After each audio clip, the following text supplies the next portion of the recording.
I can't believe the Sakamoto Days anime skipped another chapter from the manga today. So since they skipped it, let me tell you what happens during chapter 16 of the manga. It all starts when Sakamoto's daughter Hana sees this super cool backpack in a commercial that she really wants for school. But it's a limited edition and Aoi tells her that finding it will be damn near impossible since everyone wants one. Sakamoto overhears this conversation and thinks nothing's too hard to find for his daughter. So he calls up Shin to help track down the backpack at the mall. And when they get there, they're met with chaos. Like parents are literally fighting each other to grab a backpack for their kids. So Shin decides to make the first move and rushes into the wild crowd. He almost manages to snag a backpack, but then bam, he gets hit with an elbow right to the face from a granny. After that, he's totally unable to even grab a backpack anymore because his mind reading powers messes him up a little bit, and the noise from everyone's thoughts is just too overwhelming for him to the point he feels like his head is about to explode from all these people who are desperate to grab a backpack. Now it's up to Papa Sakamoto. He steps in the middle of chaos and grabs a backpack, even while getting pushed around,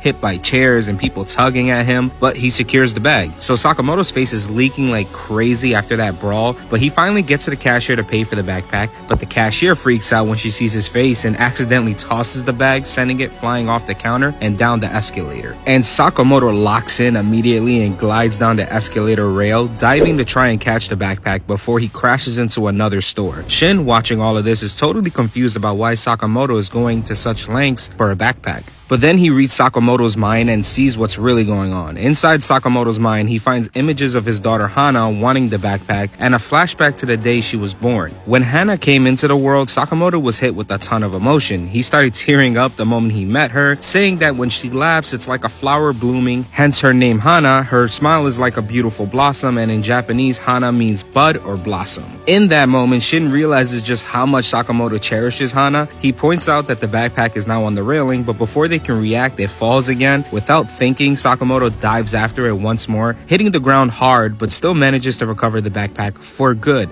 And Sakamoto says, "My daughter wanted this backpack and nothing matters more than that." In the end, Hana gets her dream backpack, and even though Sakamoto is all bruised and bandaged from this silly adventure, seeing Hana smile made it all worth it as a father. But comment and let me know, do you think they should have included this in the anime, or were they right to skip out on this chapter too? I'd love to hear your thoughts.